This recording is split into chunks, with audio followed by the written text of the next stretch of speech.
And we are live. It's your boy Dominic Rich back with another one. And this is match week 8 of this season's English Premier League. Yeah, we didn't have any preview or reviews for match week 7 because of the passing of the Queen. So, RIP to the Queen. I know I haven't talked a lot about the Queen, but I grew up knowing about the Queen. She was on our money back in St. Vincent. So RIP to the Queen, man. So look, what we're gonna do, we have 7 games to predict this week to preview, and we are gonna get into those, man. And the 3 matches that we're not gonna preview, we're gonna touch on the teams and see what they're up to. So I don't plan to be super long, but I'm gonna be live for as long as my little boy here permits because I'm working on his time. I usually do these live stream late in the night when he goes to take a nap, but he's not feeling too well and he took a nap pretty early today.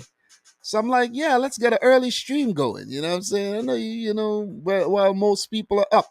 So what we're gonna kick today's stream off with is the player of the month, manager of the month, goal of the month, and all that good things, the awards, right? And I was supposed to talk about this on match day 7, pardon me, but it didn't happen. So I just remembered that I had to do it, and we're gonna touch on it, man. So big up to everybody watching the stream. Make sure you hit the thumbs up button. Let's go. So let's start with the August 2022 EA Sports Player of the Month shortlist. So just click this, and at the bottom we're gonna have the Manager of the Month and Goal of the Month, Premier League 2 Player of the Month.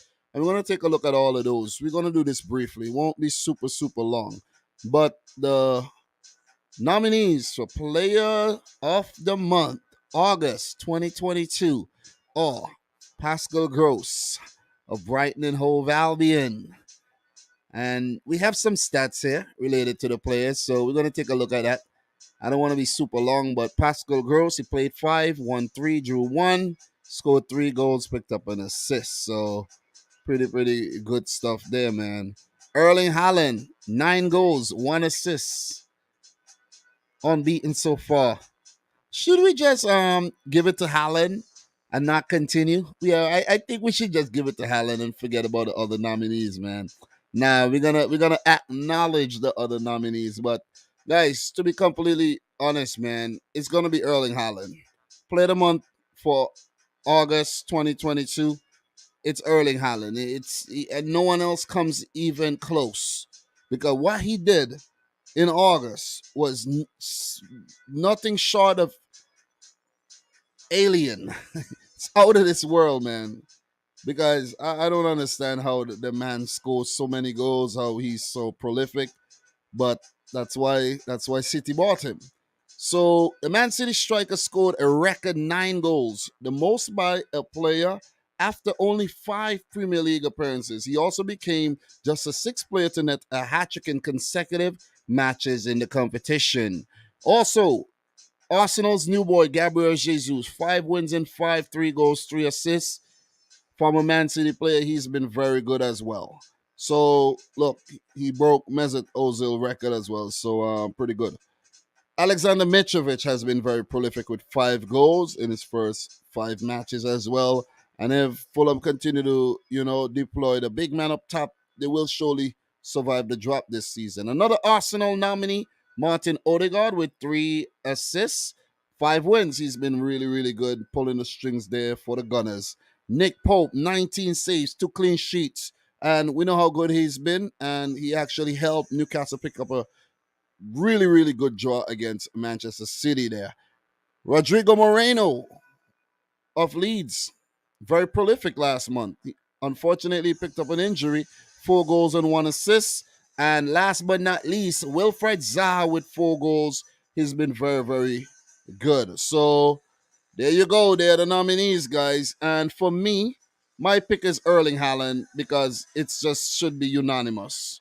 You know, if any player win anyone else but Erling Haaland wins this, it would be simply a sham in my opinion. So Haaland gets the player of the month for August, and Let's see who gets player of the month for September, where Erling Haaland has started September very well too. So look, let's go to the manager of the month nominees. We're gonna run through these really quick. We won't stay super long, but the nominees are Mikel Arteta, 5 wins in 5. Antonio Conte still unbeaten. Pep Guardiola still unbeaten. Graham Potter did so well that he earned himself a move to Chelsea. And Marco Silva doing really good with Fulham, the yo-yo team. Manager of the month absolutely has to go to Mikel Arteta. 5 wins in 5. A total, opposite of what he did last season in August. So it's only fair and it's only right that he gets manager of the month. So my pick, Mikel Arteta, even over Pep Guardiola and Antonio Conte, the other two unbeaten managers there in the league. And you got to give credit to what Arteta did there. Even though they lost to United in September, this is not about September. This is about August. And Mr. August goes to Mikel Arteta. So we have more awards. We have EA Sports.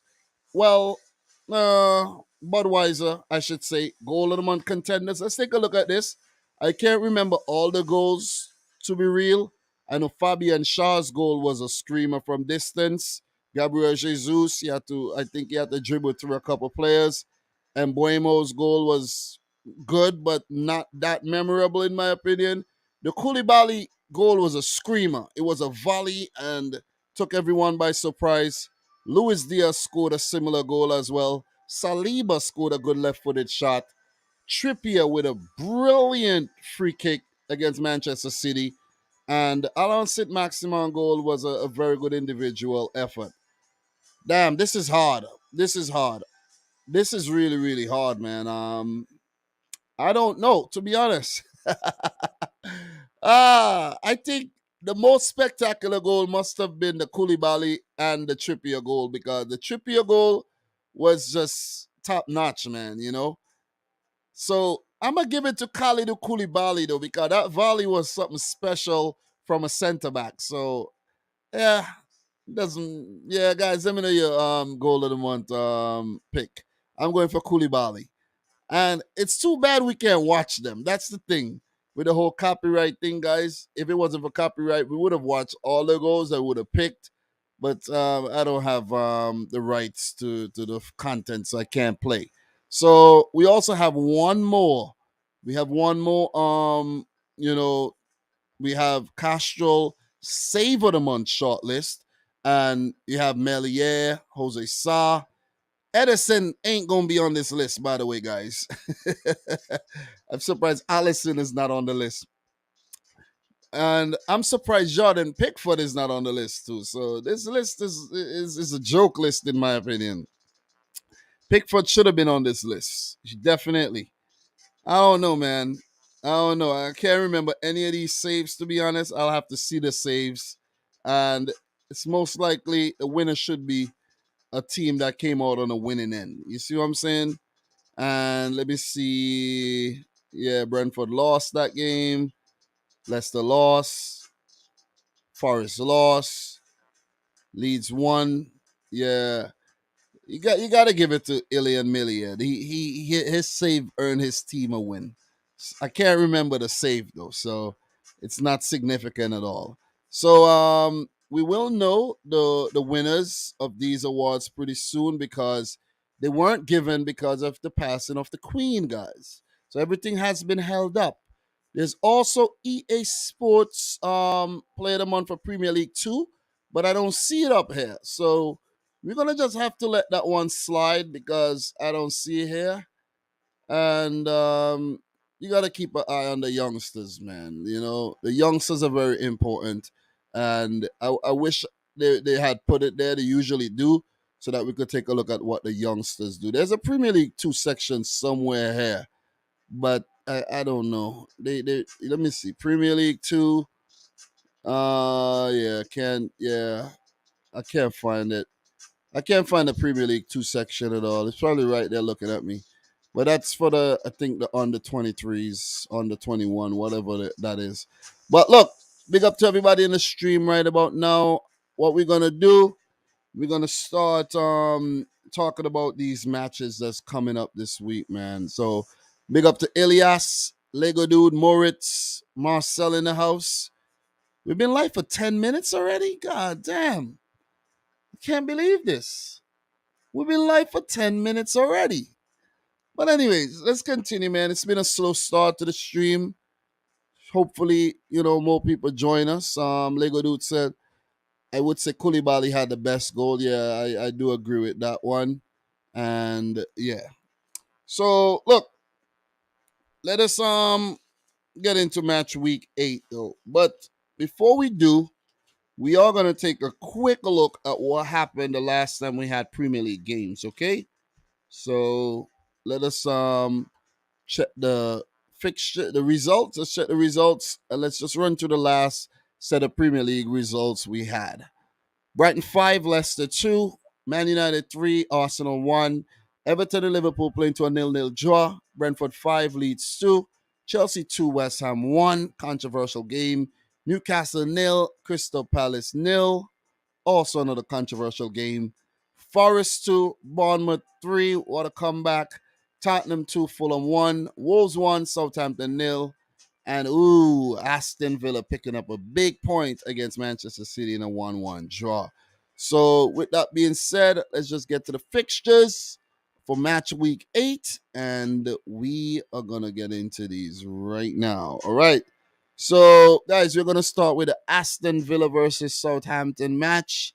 We're going to give a little preview to that, and we're going to move on, all right? So, make sure you let me know your predictions, your thoughts in the comments. And if you're watching the replay, guys, don't forget to smash the thumbs up button and let me know your thoughts as well. This game is on, a Friday match coming up tomorrow, along with the Forest versus Fulham affair.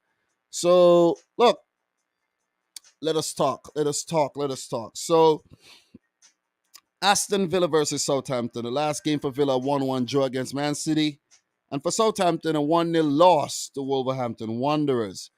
In terms of the last meeting between the two clubs, Aston Villa defeated Southampton 4-0, while Southampton did win the home leg last season 1-0. So Villa do have 2 wins in their last 10 against the Saints. So the Saints are not a team that they perform too well against. There's been a draw in there, but Southampton usually has Aston Villa's number. So look, in terms of the two managers, Steven Gerrard coming up against Hassan Huto. This would only be the second meeting. Gerrard picking up the only win, and that was his only game against Southampton last season. While in 6 matches against Villa, Hassan Huto has 4 wins and 2 losses. So, look, in terms of the all-time Premier League results, 40 matches, 15 wins for Villa, 16 for Southampton, 9 draws. It's just that in the last 10, Southampton, have definitely been the better of the two teams in the tie. Villa's home record, 7 wins, 7 losses, and 6 draws. So it's still very, very even across the board when it comes to these two teams. So, guys, in terms of some news updates here, let's talk a few news updates where I scoured the internet and I found a few updates for each of the club. For Villa, I didn't find anything though, so we're not going to have any updates on Villa. But for Southampton, Nathan Redmond has left Southampton and joined Turkish giants Besiktas. So that's an update for Southampton. Let's get into the player availability where for Aston Villa, Matty Cash and Diego Carlos would be out injured. While for Southampton, Valentino Livramento, Romeo Lavia would be out injured, while Douye Chaleta-Sar, their new centre-back signing, should be close to a return to full fitness. He's about 75 to 100%, but not 100%. He's not ready, but could definitely feature on the bench in this game. So, look, in terms of players to watch, guys, for Aston Villa, I'm going to go for Leon Bailey. Look, his dad came out on social media and called out Aston Villa, saying they're not playing him in the right position. They're not giving him enough opportunities. Bam, he got the opportunities.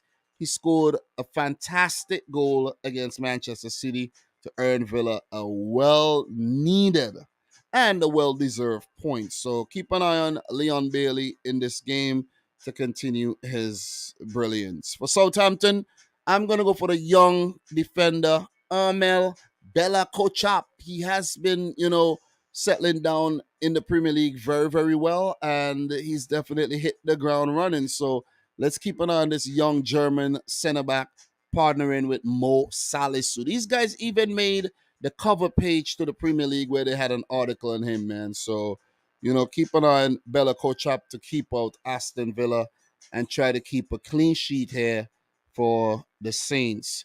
So, guys, in terms of my prediction for this game, though, with Villa playing so well against Manchester City, it's going to be hard to write them off. I think Tyrone Mings had a very good game. He's usually, has a mistake or two or a few in him, but they played well. The defense really held up against City. Even Ashley Young came off the bench. He looked good all throughout the field. They were working really, really hard. And I think they're going to give Southampton a very, very, very tough game. Southampton, we know, are a team that they could shock you on the day. They're a very, very difficult team to gauge and predict. I don't even know what's gonna happen with Southampton. They brought in a lot of new youngsters, guys like Juan Larios, Romeo Lavia, who's now injured, Bella Kochap, Sam Idozi from City, and these guys are gonna look to go and express themselves. Joe Aribo coming in there. These guys are gonna go look to express. So you never know what you're gonna get from Southampton. But I think in this game, look, Villa at home, they put up a really good showing at home against City. And I think they're gonna continue their good form and pick up a win in this game.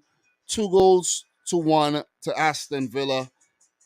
Expect Ollie Watkins to be on song. Leon Bailey would be a threat. And just expect Steven Gerrard to wiggle himself out of this very, very difficult situation that he's in because he's under some pressure, though. But I'm fancying Aston Villa in this game. 2-1, another loss for Southampton. But they just need to, keep their head up, try to keep their head above water.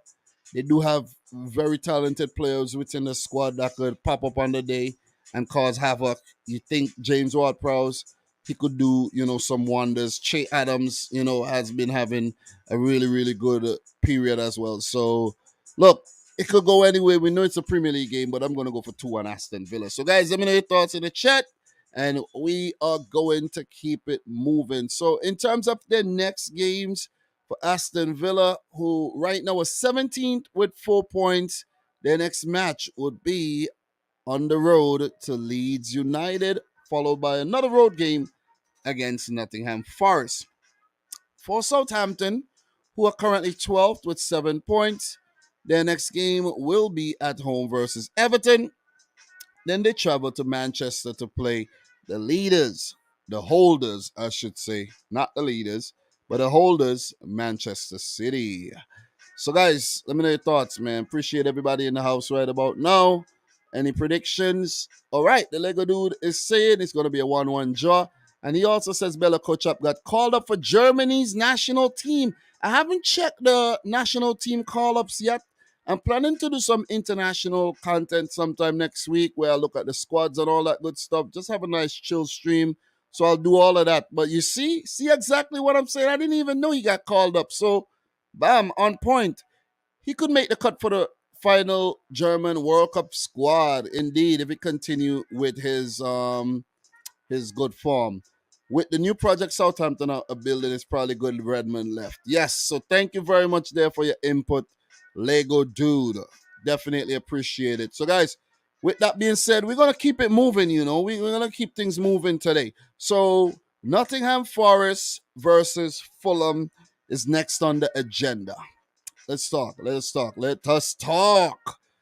All right. So, in terms of the last game for these two teams, Forest 2, Bournemouth 3. Yeah, I don't know how Forest allowed Bournemouth to come back, but they did. Tottenham 2, Fulham 1. Tottenham had to fight very hard for that win. In terms of the last meet in between the two teams, it was last season in the championship where Forest picked up a 1-0 win in the last game against Fulham on the road. And the reverse leg, Fulham picked up a 4-0 win over Forest. So they've been, battling out in the championship for many, many seasons. And now it will be the first ever time these two teams are meeting in the Premier League. But in terms of all time results, 44 games, 18 wins for Fulham, 13 wins for Forest, and 13 games have ended in a draw.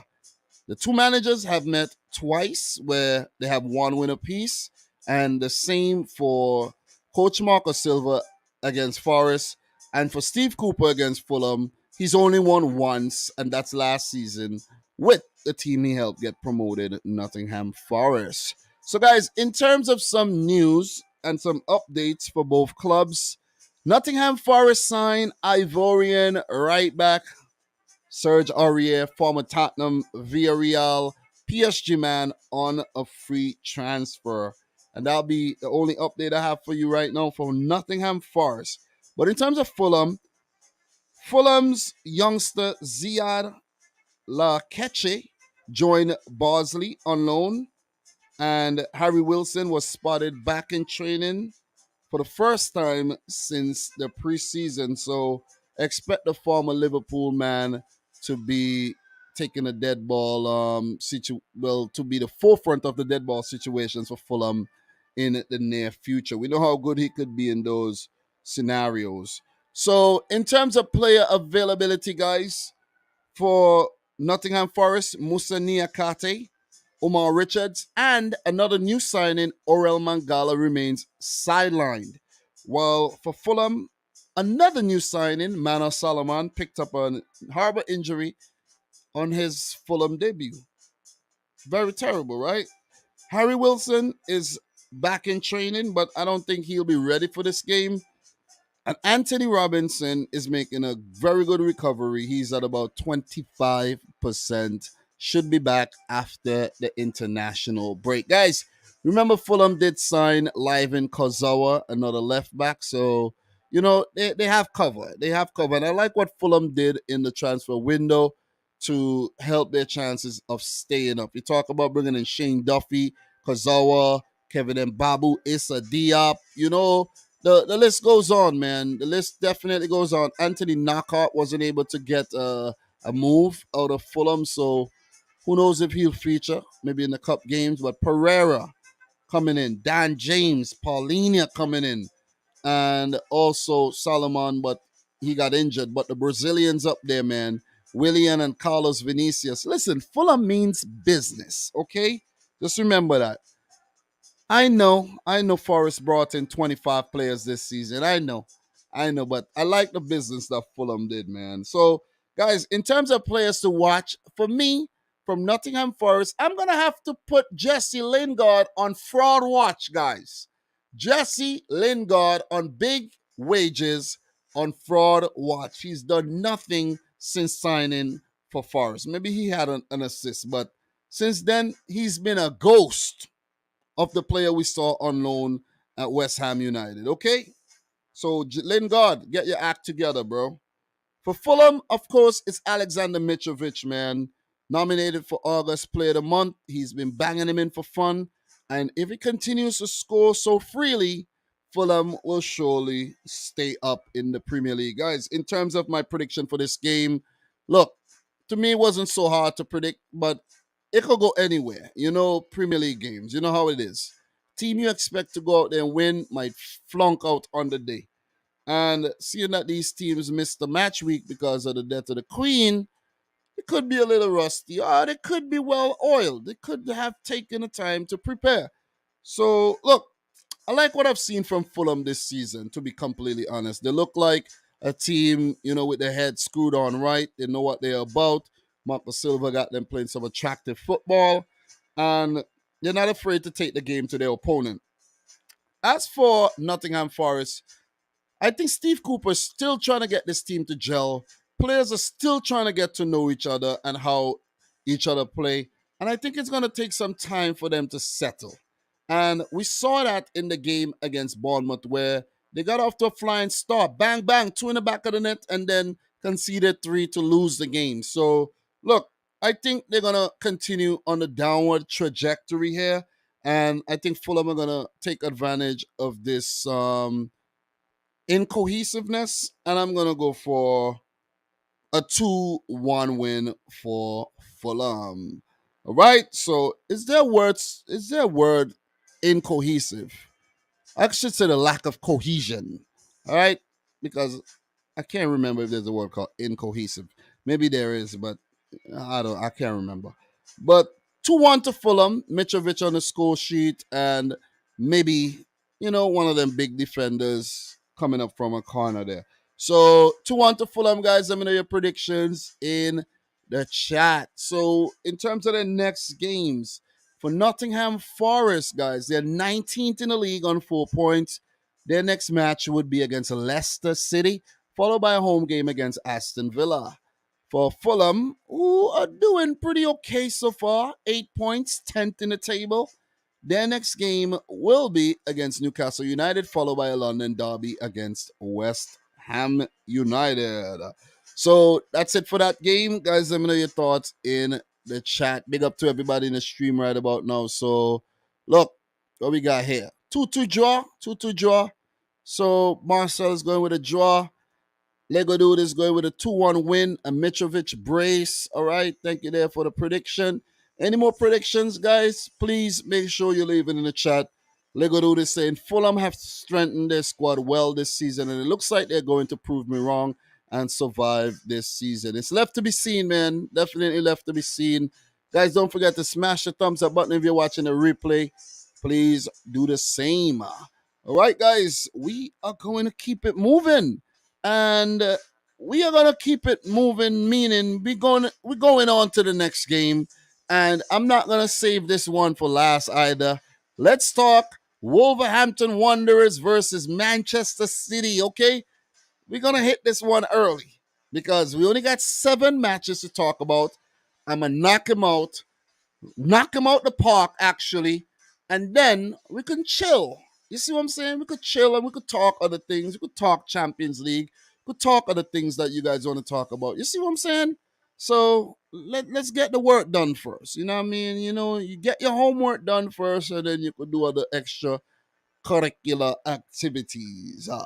So Wolverhampton Wanderers versus the mighty Manchester City.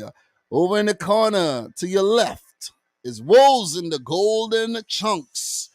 And to the other side, on your right hand side, Manchester City in the baby blue shorts. Ooh, ding, ding, ding, ding, ding. Fight. So, Wolves versus City here, man. We know Wolverhampton Wanderers are a team that gave Man City a lot of trouble in the past. So, let's see how they fare this time around. Look, the last game, Wolves 1-0 against Southampton. For City, a 1-1 draw against Aston Villa. And a come from behind 2-1 victory in the Champions League against Borussia Dortmund. In the last 4 meetings between the two teams, Man City have defeated Wolverhampton Wanderers in every single game. And we're talking about 13 goals with only 3 reply. So Man City have definitely dominated Wolves after those back-to-back wins back in 2019. All right, they did a league double over Man City in 2019. Okay, that was a 2019-20 season when Liverpool went on to win the title. A 3-2 win at home and a 2-0 win at the Etihad, and they even managed a 1-1 draw back in 2018. So those are some great results since Wolves returned to the Premier League. All the other results, City win. So look, in terms of the all-time results, 16 matches, 4 wins for Wolves, including those two draws, and 10 wins for Manchester City. Pep Guardiola coming up against Bruno Lage. This will be the third meeting. Pep with 2 wins. Lage against City, two games, 2 losses. And Pep against Wolves, 9 matches, 6 wins, 1 draw, 2 losses. Adama Traore, definitely looking forward to this game. So, guys, in terms of some news updates here, let's take a look at the news updates and let's just go over to the squads because we're going to talk some players. And for Wolves, Wolves signed free agent Diego Costa, the former Atletico Madrid and Chelsea man, and his work permit was initially denied, but Wolves' appeal was successful. Wolves actually flirted with the idea of signing former Liverpool, Newcastle, and West Ham striker Andy Carroll on a free if the Diego Costa work permit was not granted. It would have been interesting to see Andy Carroll back in the league, right? I think his last stint was with West Brom, and he's only still 33 years old, guys. So he's not like 37, and we're saying, hey, Carroll, just retire. Nah, he got some life in him still. So Wolves, listen, Wolves, I think you dodged the bullet there though. So look, for Manchester City, Arsenal versus City, that was scheduled on October 18th, has now been postponed to accommodate Arsenal's Europa League clash versus PSV Eindhoven. So that's the only update I have on Manchester City right about now in terms of notable news, okay? Player availability for both clubs. For Wolves, Sasha Kaladzic would be out along with Chiquinho. While for City, Emerick Laporte and Kyle Walker are doubtful, recovering from injuries, should be back after the international break. So, look, we're running through this, man. We're running, right? We're doing well. We're running through this one. Players to watch. I think I need to slow down though, because Wolves might actually give City a really good game here, though. So I think I need to slow down and analyze this one carefully, right? For Wolves players to watch, I'm going to go for Daniel Podence.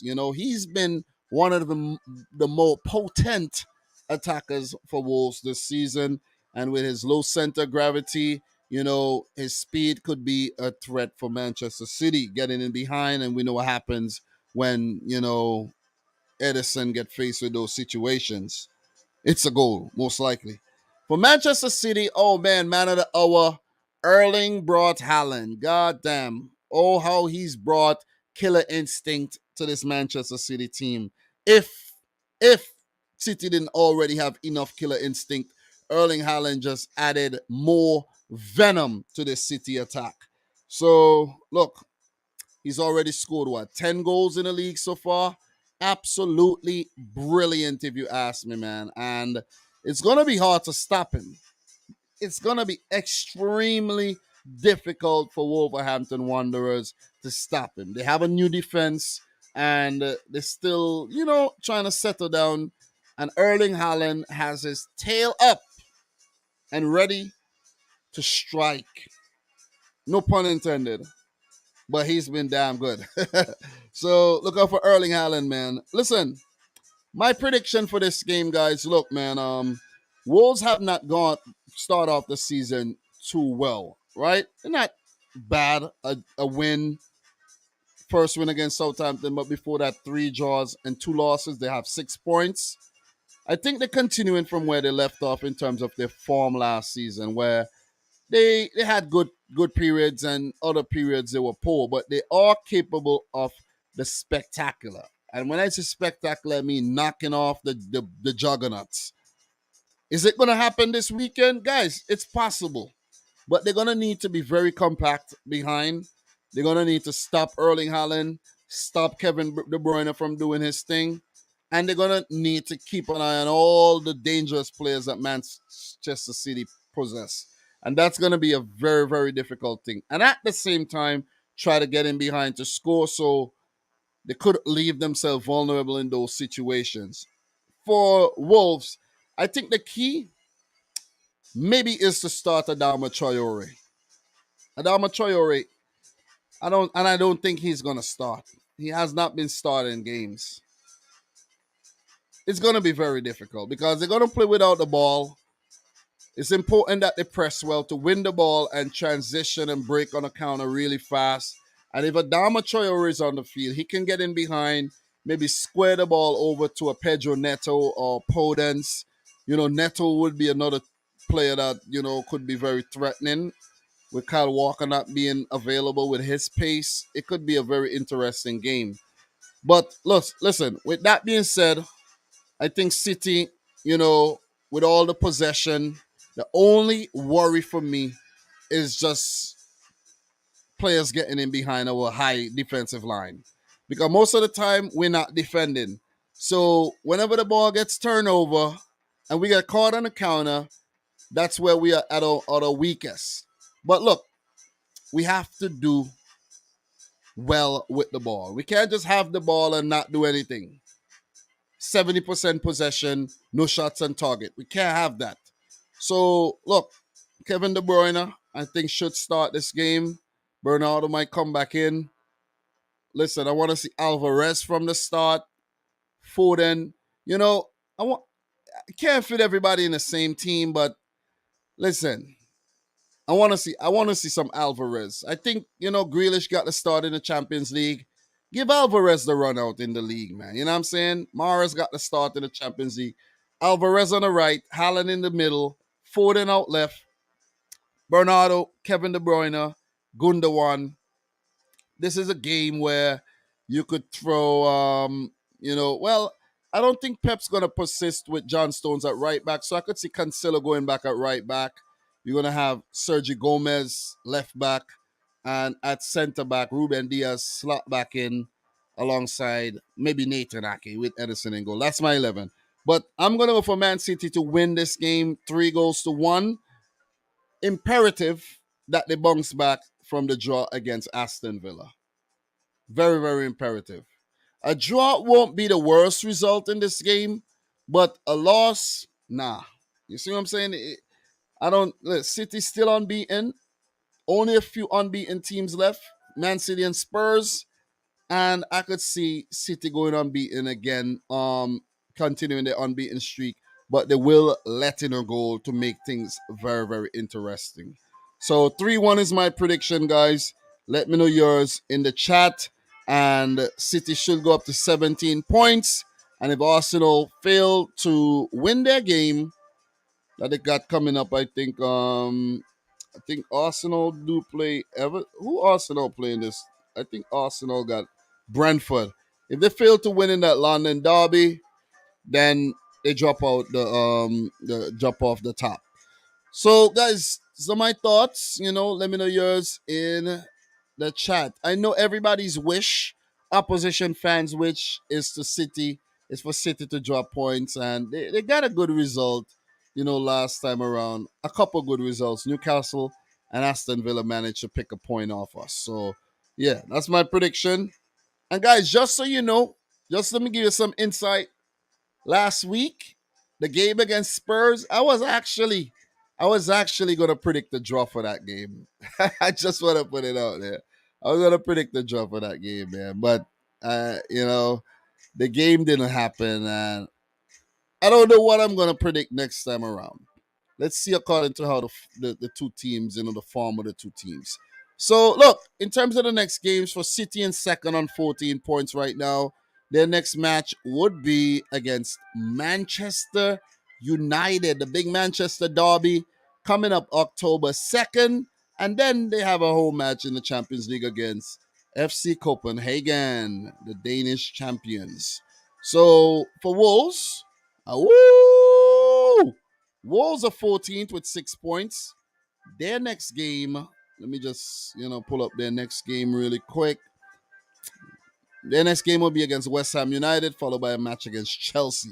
So they got two tough matches coming up against London oppositions there. So guys, that's it for Wolverhampton Wanderers versus Manchester City. Let me know your thoughts in the chat. Okay, so what we got here? What we got? Talk to me, guys. Talk to me. Philip Bidwell, 1-0 to City, but I hope it's the other way around. Philip, what club you support? Liverpool? Very lame picture is saying 2-0 to City. Elevator in the house. 2-1 to Forest. Thank you very much for that late prediction there. Very lame picture 1-0 to Fulham. Thank you, guys. Thank you. Laporte, King Huddle in the house. Laporte is injured. He's been injured all season. 1-1 draw, says Marcel. Oh, my God. Big up to AD. How are you feeling, AD? Nice to see you around these parts as usual, man. Thanks for the continued support. All right. So, look, we're going to keep it moving, guys, definitely. And the next game that we're going to talk about is we're going to briefly touch on a postponed game. So let me just pull the fixtures up really quick. I'm going to touch on a game that has been postponed, the Brighton versus Crystal Palace game. We're not going to talk football really, but in the last game, Brighton 5, Leicester 2, Newcastle nil, Crystal Palace nil. Just some news updates and we keep it moving. So for Brighton, well, Brighton Hove Albion manager Graham Potter joined Chelsea and he was at the club from 2019 to 2022. He oversaw 34 wins, 43 draws, and 42 losses. Not a bad record at all. And Adam Lallana was actually lined up to take charge as player manager in the absence of Potter because it all happened so quickly. But then the Queen passed away, and then that didn't, we didn't have any games. But the thing is, Brighton still does not have a manager, and Graham Potter took quite a few of his backroom staff with him. So we might actually see Adam Lallana, who's currently injured, run things from the sidelines. And who knows? Who knows? Adam Lallana might just decide to say, hey, man, hey, it's time to retire. I had an injury laden career and become a manager. I don't know if he did his courses and things like that already. I don't know, but I ran into an article that says he was actually going to manage a team. So look, the managerial shortlist for Brighton Hove Albion reads as follows: Ange Postecoglou, the current manager of Celtic; Roberto De Zerbi, he was managing Shakhtar the last time I saw; Keitel Knutsen, the current manager of Bodo Glimt; Abel Ferreira, I think he's the current manager of one of them Brazilian clubs, can't remember; Bo Svensson, can't remember where he's managing right now; and Frank Hayes. So let's keep an eye on that whole situation with Brighton and Hove Albion and who they appoint as manager, okay? For Crystal Palace, I don't have any updates. All right, so that's it for that game. We are gonna keep it moving. All right. So the next game that we have on the agenda, guys, is Newcastle United versus Bournemouth. Let's talk about that game briefly and keep it pushing. All right, so Newcastle versus Bournemouth. In their last game, Newcastle played to a 0-0 draw against Crystal Palace, while for Bournemouth, they came from behind a 2-0 deficit to beat Nottingham Forest 3-2.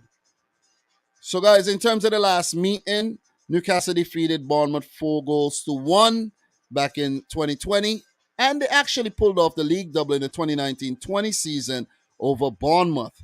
They have gone 5 games in the Premier League unbeaten against Bournemouth, where Bournemouth do have 2 wins in the Premier League and a win on penalties dating back to 1992 in their last 10 matches against Newcastle.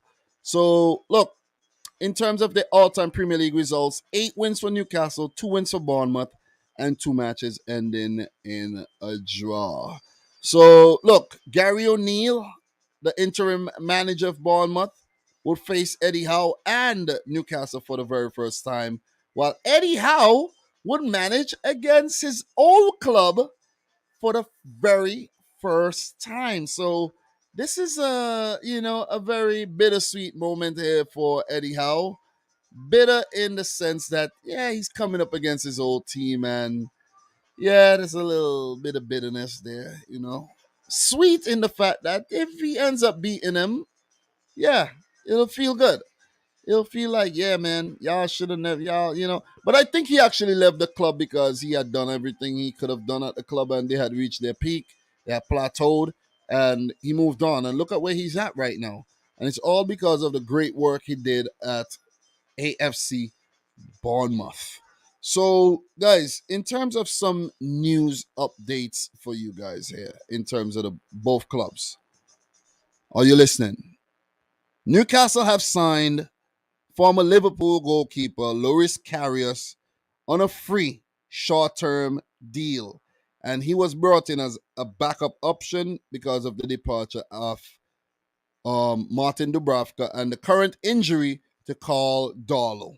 So he played backup to Nick Pope. I don't know if he'll be allowed to keep in the cups though. Let's see. Let's see if Newcastle actually have enough guts to actually say, Karius, you're up, baby.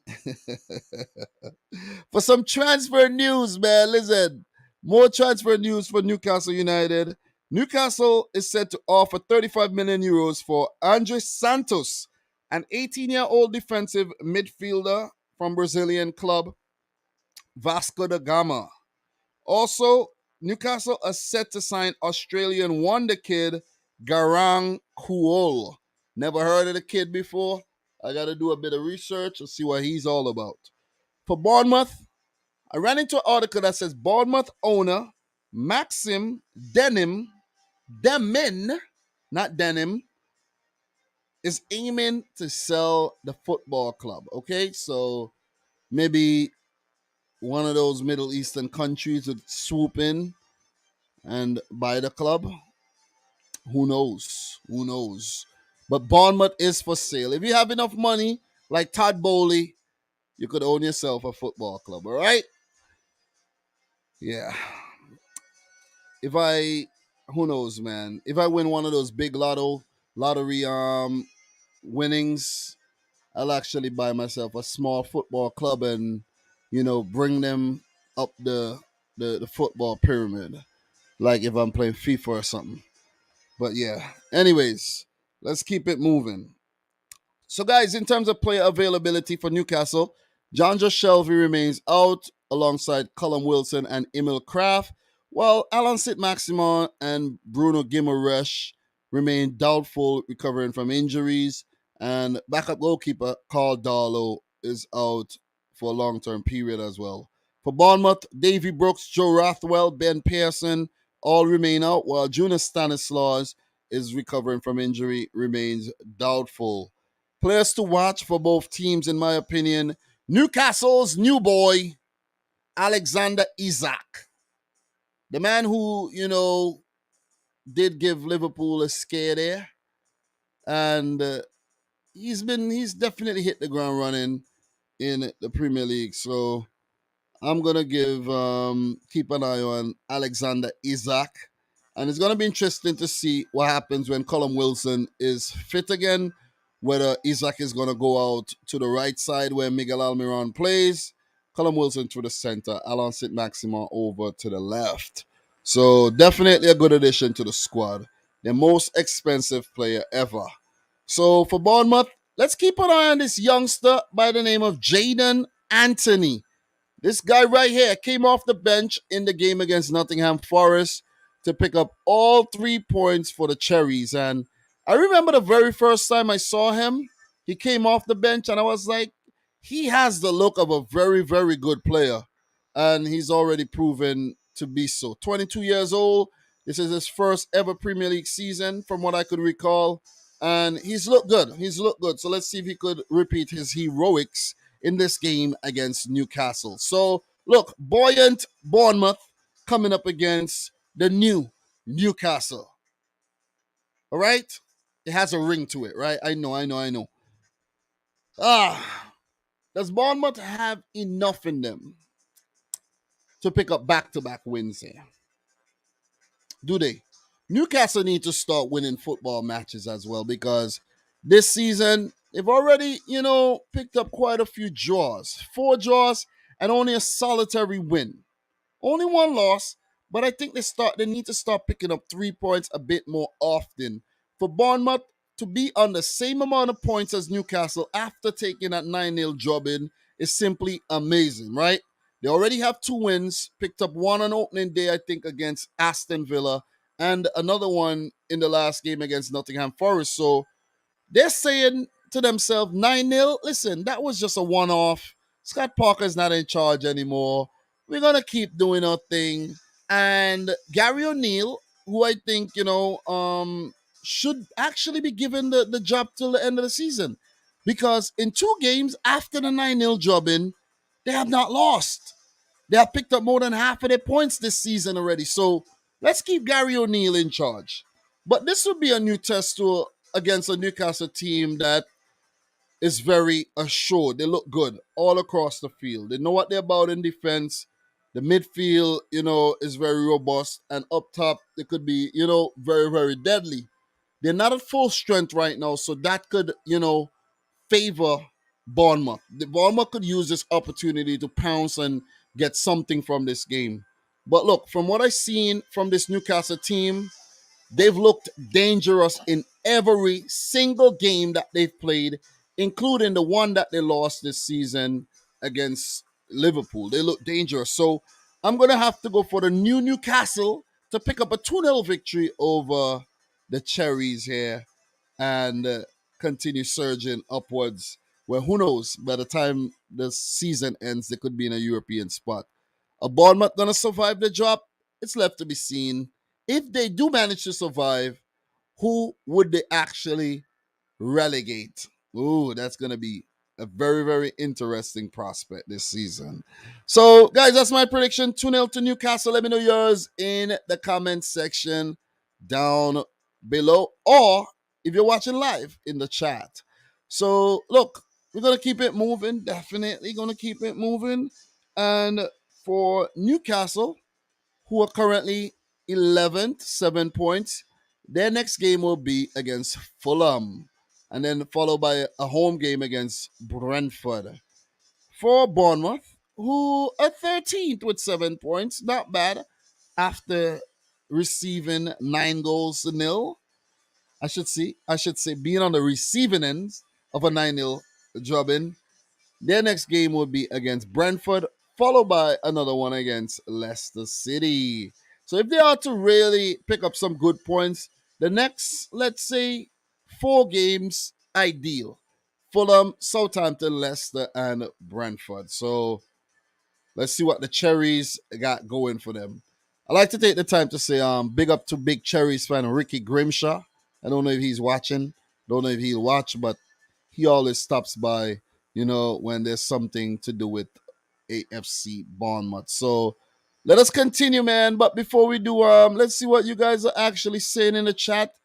Don't forget to smash the thumbs up button. We got the boy Strasbourg Stave in the house, dropping a 4.99 super chat who said, Dom, I bet you told the Bournemouth player to keep moving after the 9-0 loss. I actually did, man. I actually did. Thank you very much for dropping by today. I dropped in the super chat, bro. Don't worry, bro. I represented well enough for you last night. I didn't say any bad things about you.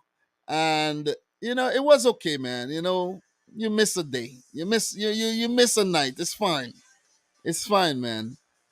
It's fine. We'll reconvene to talk Europa League and Conference League, hopefully tomorrow or Saturday. All right. So Philip Bidwell with the 2-0 prediction to Newcastle. Steve is saying 2-1 to Newcastle. We have Sebastian in the house saying 3-0 to Newcastle. Isaac to score. What else we got, man? Lego Dude, 3-0. What else we got, man? What else we got in terms of prediction here, man? Guys, come on. Drop your prediction in the chat. Don't be afraid. Drop it, drop it, drop it like it's hot, baby. Steve said I was so tired after work. LOL, my bad. It's cool, bro. It is cool. I did my thing and I got it done. That's the most important thing. So King Hatter saying, so we're putting Brendan Rodgers out of a job on Saturday. All right. So, guys, we're doing well. 54 minutes. We're almost done talking about these matches. We're going on to the 6th game. And look, we have actually 3 more games to talk about. And then we could talk the postponed games and then wind down today, all right? It's still very, very early. I'm actually glad I'm doing this early So let's say, big thank you to our boy Liam who decided to take an early nap. He's not feeling too well, man. So one of his cousins came over to the house and give him the cold. So he's not feeling too well. So he's taking a nap. So with that being said, guys, let's keep it rolling. The next game that we're going to talk about is the game that King Harder was just mentioning: Spurs versus Leicester City. All right, so let's go. But before we do, please, please, I beg you, allow me to take a big sip of my water.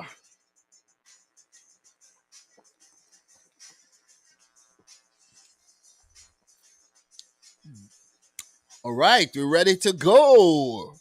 Definitely ready. So, look, Tottenham 2, Fulham 1 in their last Premier League game. But in the Champions League, Tottenham got upended by Sporting CP 2-0. A very poor showing. If you want to hear more about that performance, guys, go check out my Champions League review that I did last night. So for Leicester, their last game was a 5-2 drubbing by the hands of Graham Potter and Brighton. That's a nice way for Potter to leave Brighton, right? Smashing up Leicester 5 goals to two. Look, I have to say this, right? What if, just what if Graham Potter goes to Chelsea, doesn't do well, Brighton doesn't have a manager yet. Like, let's say they don't assign a manager, they keep looking for a manager, and then in a few weeks, Potter gets sacked at Chelsea and then goes back to Brighton. That'll be sick. But anyways, I doubt that'll happen though. Graham Potter works a lot of magic. So look, let's talk. The last meeting between Spurs and Leicester ended with a 3-1 win for Spurs, where they did the league double last season against Leicester. Look, Leicester in the last 10 against Spurs only managed 3 wins. There's been no draws between the teams.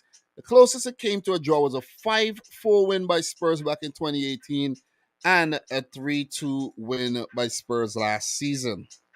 So, look, remember, guys, when Leicester won the title, I think that was they Spurs was the closest team to Leicester City. So you could say that Leicester are the team that, stopped Spurs from winning their first.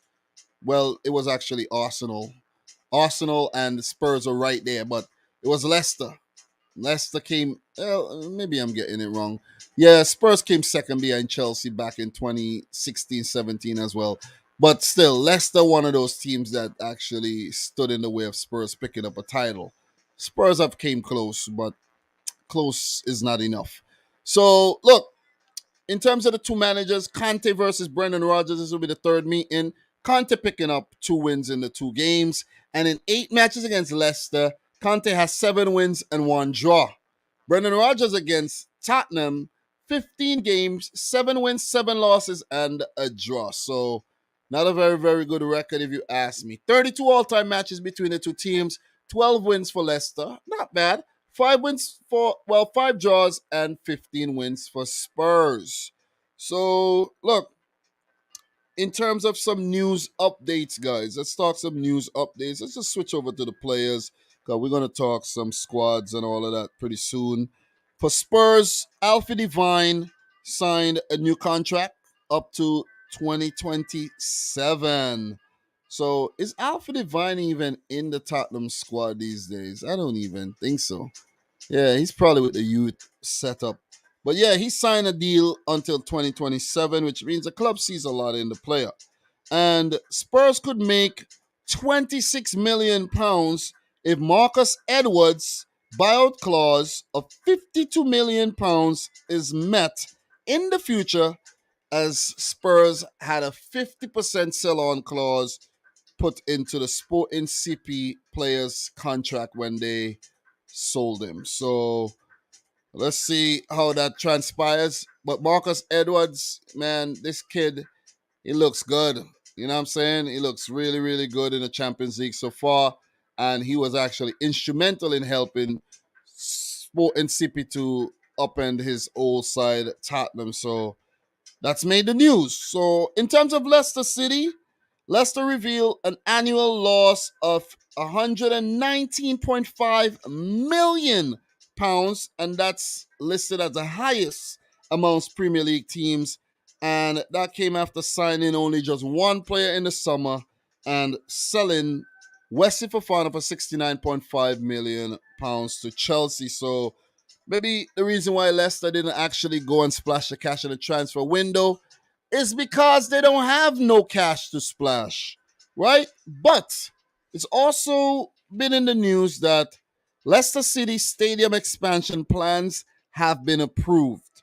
And it's said to be an 8,000 seat expansion that could take the capacity up to 40K, which will be the 10th highest capacity in the Premier League. So that's just a little bit of news updates for you guys. I'm going to give you that every single time I do these previews, something I don't think anyone else does. So I'm going to hit you with that.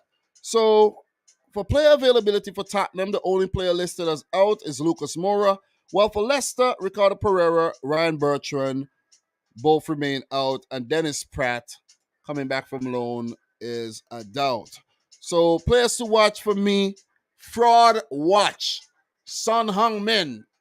I never thought I'll say this, but Son, you're on Fraud Watch, bro. You're on Fraud Watch.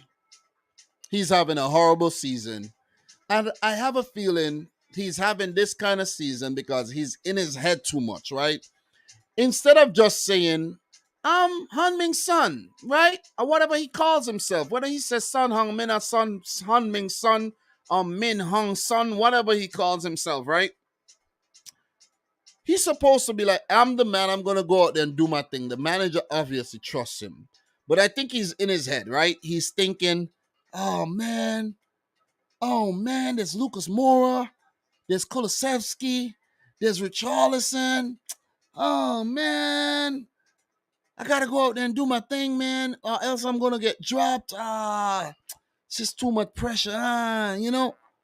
Get out your head, son. Just go and do your thing, man. Have fun. You're gonna get dropped soon, though, if you don't score.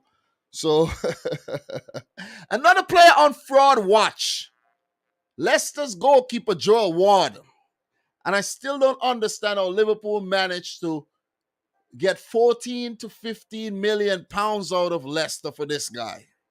I've been trying to figure that out for years. Still can't understand because he is nothing close to what Kasper Schmeichel offered to Leicester.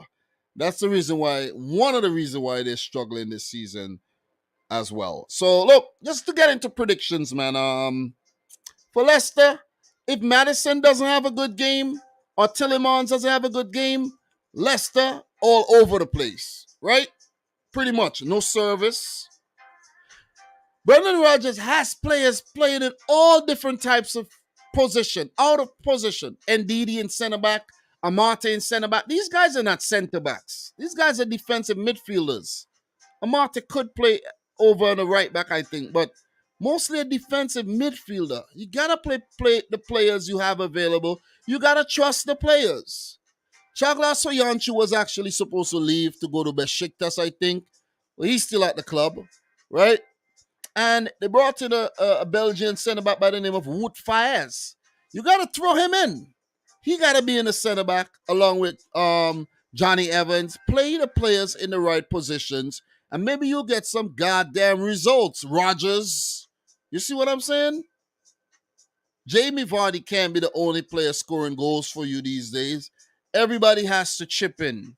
Leicester has been poor, and for Spurs, they're going to look to bounce back from that midweek loss in the Champions League because they themselves were all over the place. You know what I'm saying? So defensively, they're going to need to be a lot better. But going forward, they're going to have to be clinical. They're going to have to move the ball fast and be more decisive. I think, Conte and his boys are going to bounce back. Not a huge win. A 0-0 in favor of Spurs will be my prediction. Another loss for Brendan Rodgers and Leicester. More pressure on on him for his managerial position. I don't know if he's gonna get the sack or if they're just gonna ride it out. Let's see what happens, man. But Rogers, he's definitely on fraud watch as well. So 1-0 to Spurs is my prediction. Guys, let me know yours in the chat. All right.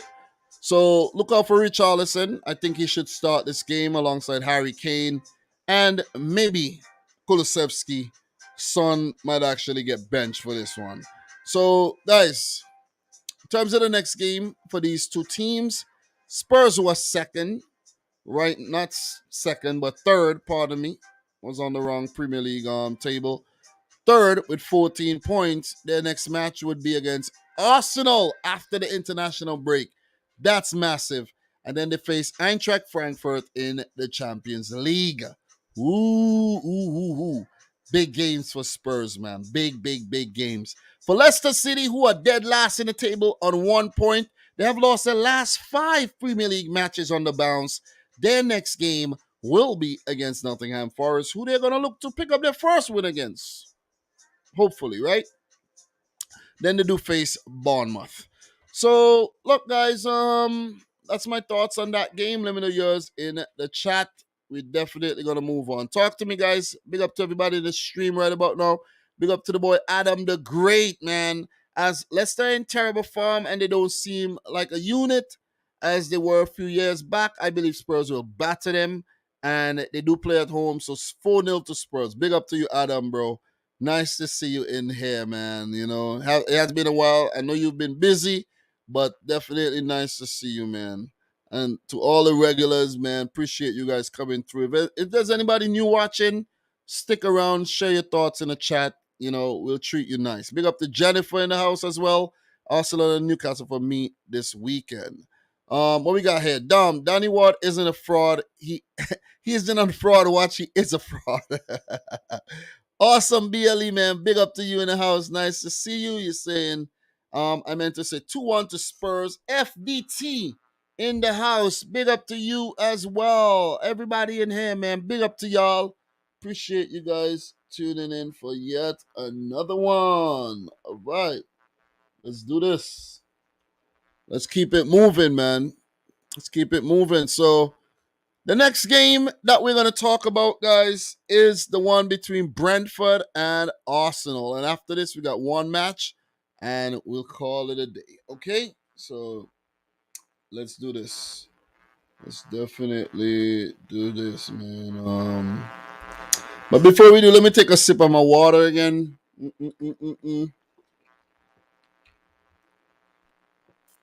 We're doing good today, man. We're doing real good. We're running through these matches. We're doing great.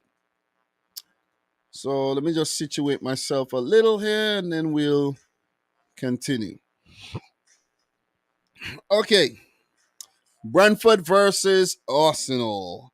So the last game, Brentford with a 5-2 win over Leeds. For Arsenal, a 3-1 loss against Manchester United. And a midweek Europa League match against PSV Eindhoven has been postponed until mid-October.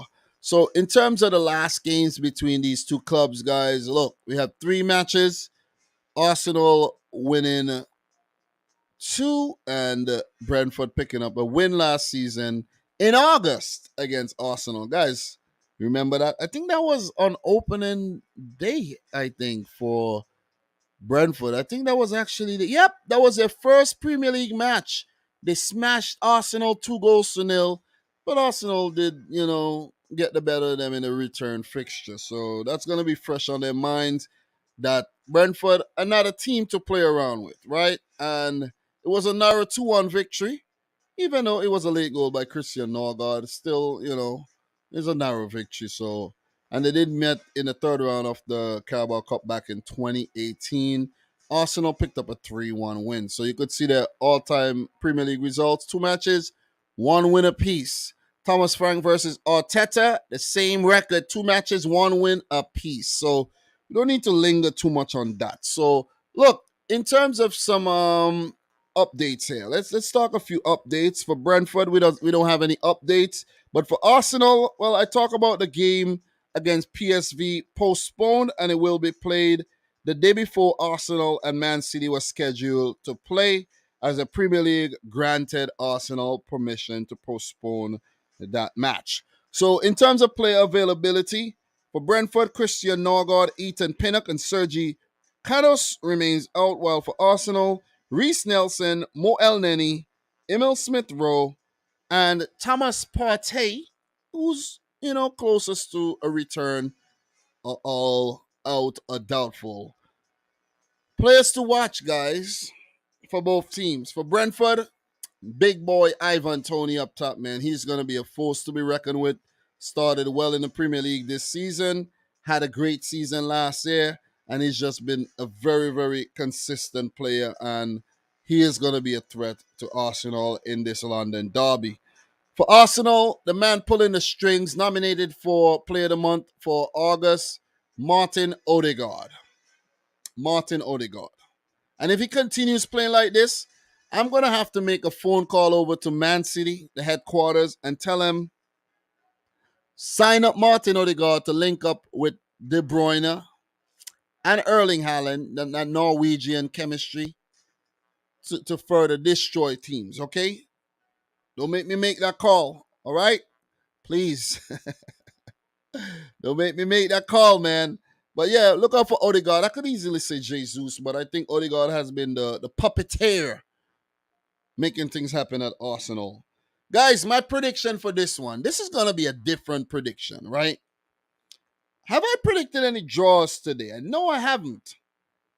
From what I've seen from Brentford this season, they're not going to sit back and let you dominate them. They're going to take the game to you. This is going to be a very open game of football. Arsenal's going to attack, then Brentford's going to attack. Arsenal will score, Brentford will go back and score. I could see this being a high-scoring draw. I'm going to call it 3-3 draw. Arsenal's form to continue dropping off a bit. Lost to United after 5 straight wins. And I think Brentford's going to give them a run for their money here and pick up a draw. Brentford's at home. It's a London derby. Arsenal the favourites to win. But I have a sneaky feeling Ivan Toney and Wissa, guys like Mbuemo, who knows? Maybe we'll see Josh De Silva score a banger again. These guys are going to say what's up. 3-3 draw. I know it's a bold prediction, but Arsenal are starting to look a little suspect. Just a wee bit suspect. And I'm going to have to, call them out on that. So 3-3 draw or a draw is my prediction for this one. Guys, please let me know yours in the chat. All right. We did good. We ran through that one really fast, man. What we got? BX Gunner, 3 points collecting. Yeah, they're testing out other players. I heard Ivan Toney does deserve his England call up. Oh, so Ivan Toney got a call up. You see, I knew he would get a call up, I knew he would. He deserves it. I have a feeling Ivan Toney is going to be at the World Cup. I'm going to just put it out there right about now. So, look, Adam is saying I don't think there will be a draw. Arsenal will win because they are a bit too much for me. Too much for the Bees. 2-1 to the Gunners. Bro, the Bees have been good this season. The Bees really surprised me. I predicted the Bees to get relegated, but they're looking good, man. They are looking on points. So, yeah. Guys, with that being said, Arsenal on top of the table. Their next game will be against Spurs, followed by a Europa League clash against Bodo Glimt. That will be a tough one. For Brentford, who are currently 8th with 9 points, their next game will be against AFC Bournemouth, followed by a clash against Newcastle United. And guys, to jump into the last match that we have to predict today is the one between Everton and West Ham United. And after we talk about this, we'll just briefly touch on the Chelsea Liverpool and the Man United Leeds clash that have both been postponed. But just to touch on both the clubs, all right? I didn't get to write down any notes for these things, for these ones, so I'll have to just wing it. And I'm pretty good at winging things, okay?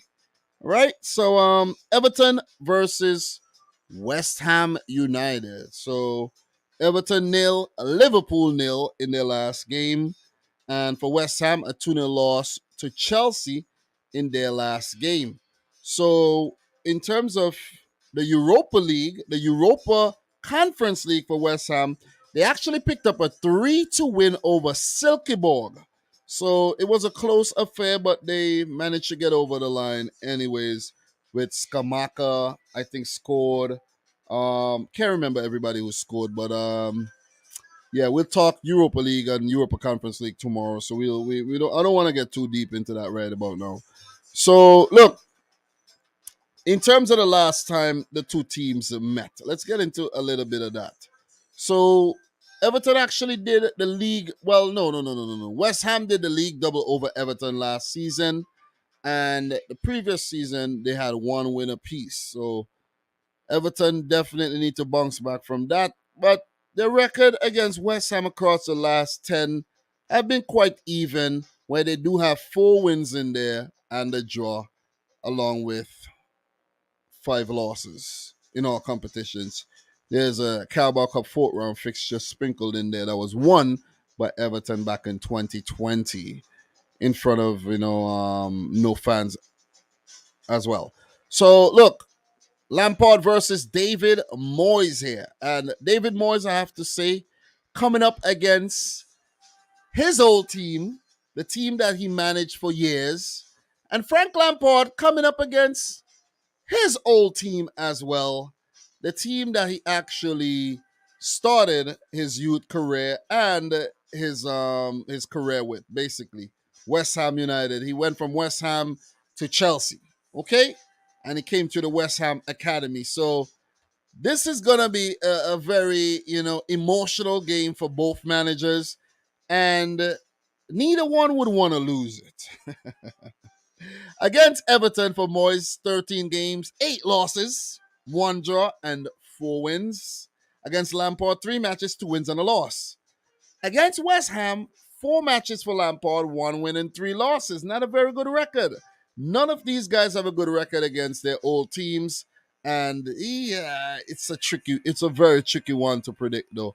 All-time Premier League results: 52 games, 12 wins for the Hammers, 27 wins for the Toffees, and 13 games have ended in draws. So, look, just to touch on some news updates really quick, guys. Let's talk. For Everton, they've signed goalkeeper Eldin Jakupovic on a free short-term contract after the injuries to both Jordan Pickford and Andy Lonergan. Asmir Begovic would actually fill in as cover. Let's see who gets the nod, whether it's Begovic or Jakupovic. So that'll be an Achilles heel right there for Everton, in my opinion. So look, in other news, Jurgen Klopp was actually hit with a plastic bottle during the Everton game where the Connor Cody goal was disallowed. And it said that the perpetrator, has been found and will be issued an indefinite ban at Goodison Park. Well deserved. In terms of updates for West Ham, I didn't run into anything, right? So for player availability for Everton, Jordan Pickford and Andy Lonergan, both goalkeepers, are out. Andros Townsend, Ben Godfrey, Yeremina, Mason Holgate, all out, while Abdullah Doucouré and Dominic Calvert-Lewin are close to a return. For West Ham, their new signing Naya Faguerd is still yet to feature this season. He remains out, alongside promising fullback, defender, I should say, Ben Johnson, while Aaron Cresswell remains a doubt for this fixture. So, look, in terms of players to watch, guys, for Everton, keep an eye. I could easily say Anthony Gordon, who's been their most prolific player this season, but keep an eye on the goalkeeping situation, because I think that could be an Achilles heel for Everton. It just might not be, but Jordan Pickford has been the one keeping Everton in games this season so far. For West Ham, I'm going to go with Jared Bowen. He's had a slow start to the season, and he needs a few good games. He needs to start picking form. Also, West Ham's involvement in the Europa Conference League could actually, hurt their chances here where Everton had all week to rest and West Ham, they're coming off of a Thursday fixture where they will play on Sunday. So for my prediction for this game, guys, I've been very impressed with the way Everton have lined up, the way they set up very compact with James Stokowski and Connor Cody at the back now. I think this is the key for Everton doing well.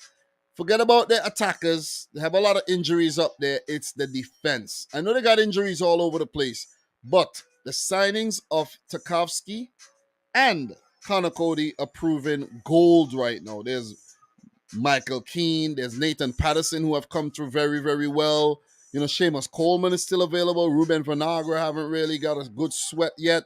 So they have cover and defense. The problem for Everton is their goal scoring ability, where their forwards have been injured. They have ample amount of midfielders that's gonna do the hustle and bustle for you there. Win balls back and be compact, help out in defense, right? Spread the ball forward if needed.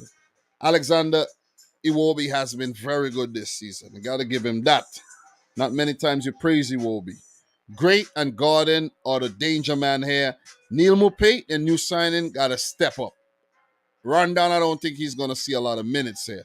West Ham, could be a very, very dangerous team. Skamaka scoring in the Europa Conference League again.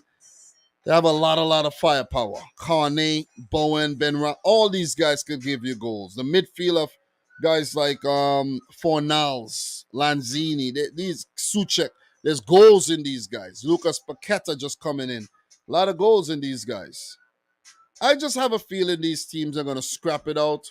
I like what I see from Everton in terms of their rearguard action this season. And I'm going to say a 1-1 draw. A 1-1 draw, I think. Games at Goodison Park. West Ham a bit fatigued. They're going to leave themselves open. Everton will score. They'll get one back and points. 1 point apiece. That's my prediction. Let me know yours in the chat. Guys, in terms of these two teams and who they play next, for Everton, who are 16th at the moment with 4 points, 4 draws, still yet to pick up a win this season. Their next game will be against Southampton, followed by a big clash against Manchester United, then Tottenham. So for the Hammers, or the Irons, who are currently 18th in the relegation zone, 4 points as well. Their next game will be against Wolves, followed by a Europa Conference League Matchday 3 fixture against Anderlecht. So, all the best to both teams. May the best teams win. So, big up to everybody in the chat. What we're going to do really quick, we're just going to go back to the Premier League homepage, vibe a bit. And then we're going to get into the last 2 games of the day. So, big up to the obvious girl in the house. Nice seeing you in here. BS gonna West Ham don't look good after Thursday games. Yeah, fortunately. 3-2 win for West Ham. The same score as they got in the Europa Conference League match. Quite possible. Lego dude, I think that it will be a 1-1 draw. Both teams are starting to pick up, but I don't think neither will be able to get 3 points. Everton signed a new backup goalkeeper. Yep, did mention that. Big up to the boy Jordan Hyman. Yo, Jordan, if it wasn't for you last week, I would have probably did match week 7 preview and no games were going to be played. But I saw you made a comment in the chat and I was like, whoa, could this be happening? I did a little research and I'm like, yeah, I think that's going to happen, man. So that stream was canceled. So, guys, big up to you. Make sure you smash the thumbs up button if you're yet to do so. Definitely appreciate everybody who came through, man. Even though I started the stream earlier than promised, we did get a good enough turnout, man. I am satisfied with the turnout still. We're not gonna have 1,000 people in here like some channels, but I appreciate the love and the support I got from the small circle. We got 27 likes right now, guys. You could do better. Let's get it up to 30. We got over 30 people in here right about now. And if you're watching a replay, don't be shy. Smash the thumbs up button. Okay, so what we're gonna do, guys, we're gonna just talk briefly about the two games that were postponed, the Chelsea Liverpool. We won't be talking anything about the Chelsea Liverpool potential matchup. We're not talking about that. We're just talking about the teams, right? Chelsea, Liverpool, right? In their last games, Chelsea pick up a 2-1 win over Fulham. For Liverpool, a nil-nil draw against Everton. In the Champions League, Chelsea lost, drew to our Red Bull Salzburg. Yeah, it's like a loss. And Liverpool picked up a 2-1 win over Ajax. So congrats to Liverpool. Hard luck to Chelsea on that one. So look, in terms of any news updates here for Chelsea, of course, they hired Graham Potter, sacked Thomas Tuchel. So Potter first game in charge was actually a Champions League game. And I've heard they said that Potter never even went to a Champions League game. He never managed in a Champions League game. So it's a first for him. Potter actually went out to the barber and got a new haircut, put on a new suit. He looks like a whole new person. Because at Brighton, man, he didn't even care. It seems like he was just getting up, put some coffee on, jump, stay in his pajamas, and just go to the training ground or go to the game. So yeah, you know what I mean. So let's see how he does at Chelsea. First game, not ideal, but it's a better result than Thomas Tuchel picked up on match day one. So look, in some Chelsea news, Nizar Cancela says Chelsea explode buying Brazilian club after Santos snub. So Chelsea looking to spread their wings there. Wait, you're up? I didn't even realize that. We're just in time. We're just in time. So that's some new updates for Chelsea. While let me see what else we saw. The PFA has warned that Chelsea co-owner Todd Bowley's call for an all-star North versus South Premier League match could not be fit into the existing calendar. A PFA spokesman said, "Football can't just keep forcing more and more into an already crowded schedule." Okay, okay. So look, Chelsea eye Portuguese club takeover after Todd Bowley talks with Jorge Mendes. So let me see what's going on there with that. And there's also been talks that Chelsea very close to appointing Red Bull Salzburg Christoph Freund as their new director of football. So there's been a lot of news here on Chelsea, man, that I've not even been aware of. And I'll put some of this. I think maybe should I put it into the next preview? I think this is good enough. I think what I'm doing right now is actually good enough. But I want to look into the Portuguese club that they're looking to buy, right? So let me see what we got here. Let me see something. Let me see. All right. Yeah, I'm running into some problems with this damn article here on Telegraph though. So give me 1 second. Let me see if I could get this article here for you. Let me subscribe to this thing with my Google account and see what happened. All right, I got it. So let me just share this. Oh my God, what is going on with this thing? Anyways, yeah. So forget that. Um, Let me see if I could actually get that on Google itself, because that page I'm trying to open is not letting me um read the article without signing up or something like that. So okay, all right, I ran into it. So all right, there's more than one way to skin a cat, right, guys? But this is some news updates for you right there. Let's just take a look at this right here. So all right, let me see which club this is. Chelsea co-owner Todd Bowley has held talks about a club in Portugal as the new owner wants to follow a multi-club model like Manchester City and the Red Bull Group. This is according to the Telegraph. Subscription required. See, I told you, journalist Matt Law. I told y'all, man. I told y'all. But what club are they actually trying to buy, though? That's what I'm trying to find out. Um, it's not actually listing the club, and I don't want to read this whole article here, but I don't know which club they. I don't see no. They haven't listed no clubs. Yeah, they haven't listed any clubs there, from what I could see. Yeah, I haven't listed any club. Well, that's a bummer. But anyways, yeah, that's some news for you there on Chelsea. Do I have anything else here? Look, this is to do with the Premier League. UEFA turned down requests from British clubs to play their national anthem ahead of matches in European competition this week. Chelsea and Rangers both understood to have asked. And I've even heard that the UEFA Champions League anthems were not played in England during the matches as well. Like, that's some crazy stuff. That's some crazy stuff, man. That's nuts. Nuts. So Todd Bowley has offered Luis Campos 8 million euros a year to join Chelsea with 260 million pounds to invest over the next two windows into rethinking the first team. Wow, a lot of investment, man, in Chelsea, man. A lot of investment in Chelsea going forward. They're gonna look to, have a multi-club system like Red Bull and Man City, bringing in a new sporting director, bringing in people, bringing in personnel to get the thing running right. Chelsea and N'Golo Kante verbal offer last month of a new two two-year contract with an option for a third. Kante unwilling to accept, wants longer. The old regime discussed 3 years with an option of a extra year. If not sorted, Kante will be a free agent in 2023. I suggest Kante should just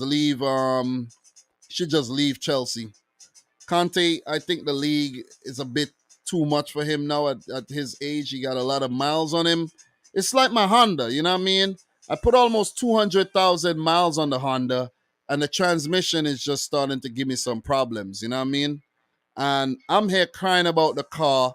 It's already giving me a whole lot of miles. I just have to just take it easy with it now and ride it until the transmission fall out. So can't be too greedy, man. Can't be too greedy. But Chelsea planning big things for the future, it seems. So in terms of Liverpool, let me see if I have any updates for you right now, and before we do move on to the next ones. And let me see. So it's been said that Virgil van Dijk feels responsible for the inconsistent start that Liverpool has this season. And it's been said that Liverpool and Newcastle coaches fined and banned by the FA. So let me see what that is actually saying right now. Let's take a look at that. And that has to do with the Newcastle Liverpool match, of course. Let's just take a look at that and see what's going on there. So Liverpool and Newcastle coaches fined and banned over touchline incident. All right. So Liverpool coach John Atcherberg and Newcastle head of performance Daniel Hodges have been fined and banned by the Football Association after the incident in the Reds' 2-1 win. So, yeah, Atcherberg has been fined £7,000, while Hodges has been fined £6,000. Both has been banned from the touchline for one fixture and warned about their future conduct. So, yeah, man, you know, not behaving themselves on the touchline, getting into fights and all that good stuff. So let's just go back and let me see what else I have for you guys in terms of Liverpool. Not much, because there haven't really been a lot of chatter, but let me see what else we got here. We know that Andy Robertson, was ruled out of the IS game, and he's currently on Liverpool's injury list, right? We know that. We definitely know that. So yeah, that's about it. That's about it for the Liverpool Chelsea game. It would have been a nice match to actually watch this weekend, but too sad. Too bad it's not going to be played because there's not enough security to be at this game because of the funeral for the Queen and everything. So you know, too bad this game won't be played. Though. That would have been a massive. Liverpool Chelsea always a really really good game.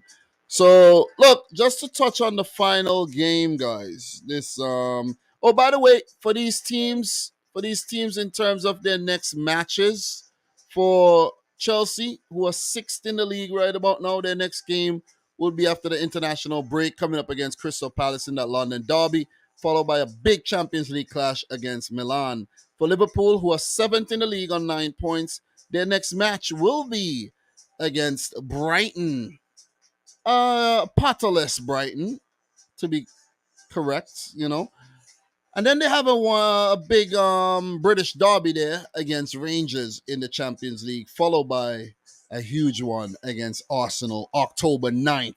And just to touch on the Liverpool Man City game, guys, I'm actually looking to attend that game next month. All right. I booked a flight, but it didn't go through. I have to rebook the flight. When I get off the stream, I gotta rebook the flight and get that done.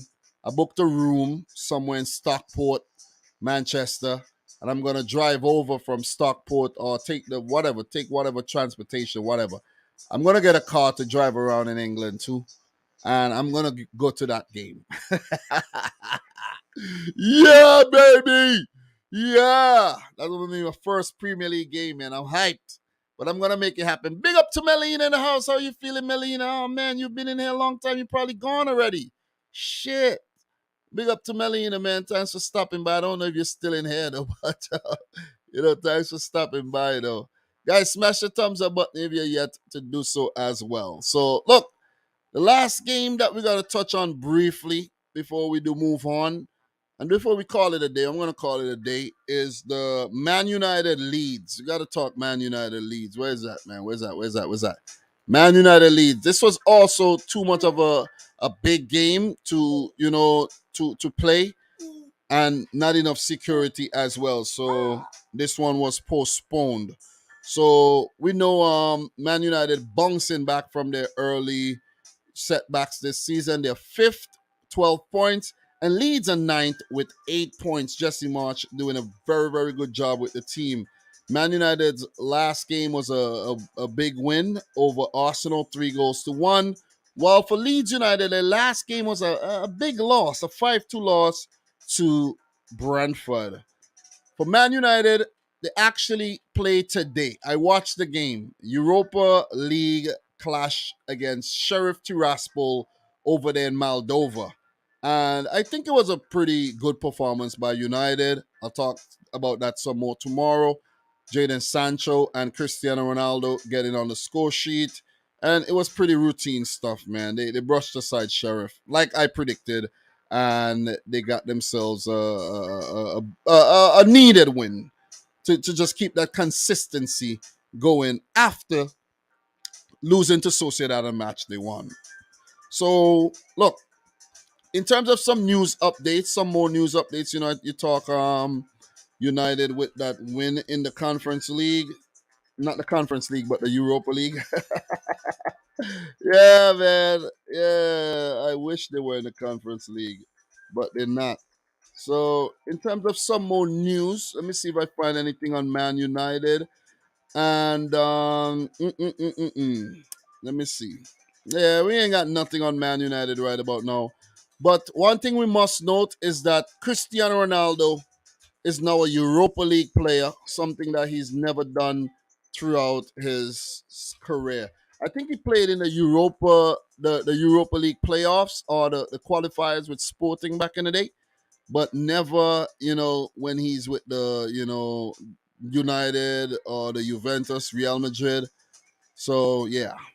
So for Leeds manager Jesse March gets a one-game touchline ban, and he's also fined £10,000 for protesting during the 5-2 loss to Brentford in the Premier League on September 3rd, the FA said. So it's a lot of money, man. It's a lot of money.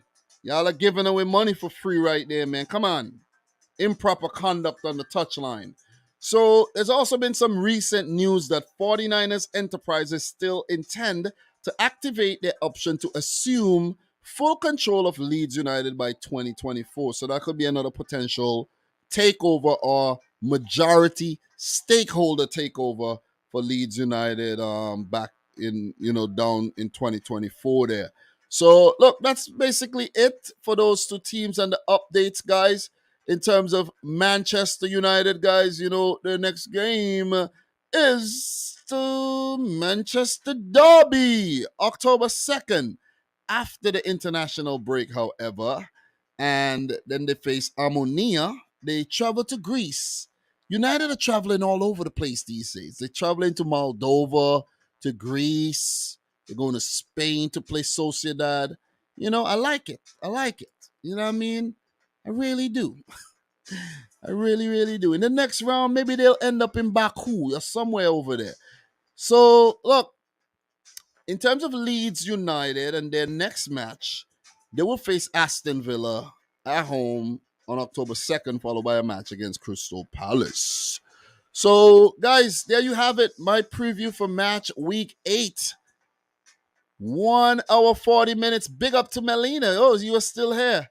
Dropping a big fat $13.99 Canadian dollar super chat who says, hope all, and Melina, I gotta say happy belated birthday to you. I see your tweets. I don't say nothing, I don't say much, but I see your tweets. So happy belated birthday. I saw that Granite Xhaka hit you up and everything about the painting. Happy belated birthday, Melina. Hope all is well. Feel free to hit me up anytime. If you want somebody to talk to, hit me up. Hit me up. I'm always there. So Melina says, hope all is well with you, Dom. Much love and respect. I'm going to my first ever Arsenal game next month too.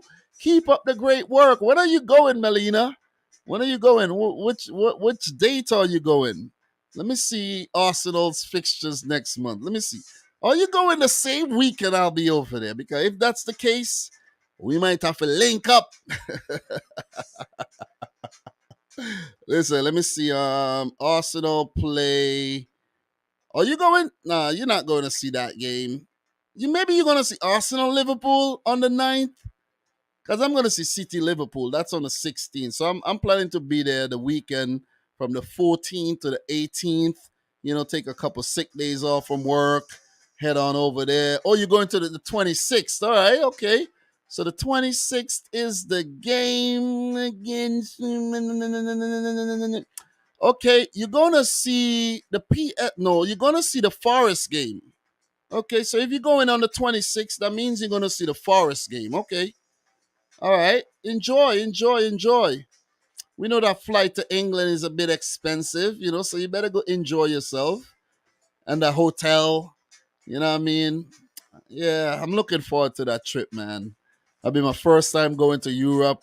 First Premier League game. Oh my God, I'm hyped up. Woo! I'm hyped. So Adam is saying, oh yeah, you're saying, and you're going Arsenal, Zurich, and you're going to the FA Cup game as well. Okay, so so you're going to the Arsenal Forest, then you're going to the Arsenal Zurich game, and you're going to the Chelsea game. Ain't no FA Cup game. Let me see. Let me see what you said. Mm-mm-mm. Let me see. Yeah, you're going to the Europa League game. All right. So 2 games. I'm actually I don't know though. I don't know. I have to look around and see the schedule.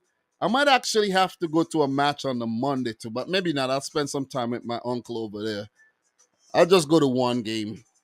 So, look, Adam is saying, Dom, I got a question for you. Are you sad, angry that Chelsea bought Cucurella instead of Man City?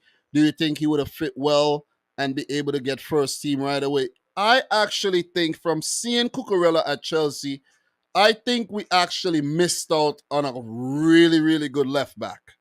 And we missed out because we did not want to pay £50 million for him, right? And I don't blame Man City for doing that because we are always accused of spending, splashing the cash, buying the league, right? Instead, we went out there and got Sergio Gomez for very cheap, right? Very cheap. I think it was under 20 million from Anderlecht. And he's gonna come in and do his thing, take some time, fit into the team. He used to be a midfielder, so he got that delivery into the box. Cucurella more defensive, you know what I mean? I think Chelsea got themselves a good fullback. But the thing about Cucurella is like is his loyalty. I think Cucurella eventually wants to go back to Barcelona, and I think he will. I think he will. But for Sergi Gomez, I think he'll enjoy himself at Manchester City. He was a former Barcelona youngster, if I could recall as well. Both players, I think, were former Barcelona youngsters, if I'm not mistaken. And yeah, I think so, right? Yeah, I think so. And yeah, but Chelsea got themselves a good left back there. But then again, you might question, why did they go in for Cucurella? They had Chilwell already, right? So £250 million left backs there over at Chelsea. Let's see how that one will work. So yeah, man, Cucurella is definitely a City player, and they could have moved Cancelo to the right. Yeah, Cucurella passes the ball very well. I like the hair. You know what I'm saying? He's just a Man City type player, and I'm surprised we didn't actually get him, because when we want a player, we actually get a player. You see what I'm saying? So I'm surprised we didn't get him. You see? So yeah. You okay? You okay? You gonna go back to sleep? You gonna go back to sleep? Guys, if you have any more questions, please feel free to drop it in the chat, or I'll get on out of here, man, because I've had a long day. I got some things to do, so I think I'll call it a day. 1 hour 46 minutes, my shortest live stream so far this season in terms of the Premier League. It could have been even shorter, but yeah, there you have it. 7 matches previewed. The 3 postponed games, I even touched on all 6 teams, and give you guys something nice again. All right. So if you're watching the replay, make sure you smash the thumbs up button. Subscribe if you're new. Everybody who turned out tonight, thank you very much. For the people who dropped the super chats, Steve, Melina, appreciate y'all 100%. And we talk soon, because I'm gonna be live tomorrow again. And when I feel like, maybe on Saturday or Sunday, I'm gonna come back with more live streams. Sunday for sure for the roundup for this week's matches. Friday, which is tomorrow, for the Europa League and the Conference League, maybe for, an hour and a half with my boy Steve, if he doesn't fall asleep. You know what I'm saying? So, yeah. Anyways, man, Victor is saying, don't you wish you were living in the UK to see your team live? It won't be the same. Let me just tell you that it won't be the same. Because I could go to games in America and I don't. So, it won't be the same. But to travel there would be something different, you know what I mean? Just to, hop on the plane, fly 7 hours over there, and get there, leave at 8, get there at 8. Just the time difference is cool. What I like about the time difference, right? When you travel there, it's like you go into the future. But when you come back, it's like you leave, let's say you leave at 6. If you leave England 6 p.m., you'll arrive in New York at 9 p.m. So it's like mad cool. Like, really, it's like, wow, you're really supposed to, like, let's say 6 and 7.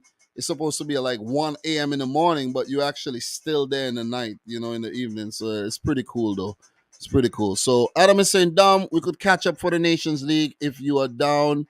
Yeah, bro. Yeah, I'm definitely gonna do some content for the Nations League. So, maybe we could work on something there, Adam. I'll hit me up, email me. Anyways, guys, thanks again for tuning in to yet another one. It's your boy Dominic Rich. Subscribe if you're new, as I said, all the good stuff, and I'll be back tomorrow with another one. Okay. So I'm gonna go spend some time with my boy Liam. He's gone back to sleep, but I'm gonna use the time to just, timestamp the live stream, maybe put out a few clips and things. But until then, thanks for tuning in. From your boy Dom. Peace out. Rich Squad. Peace.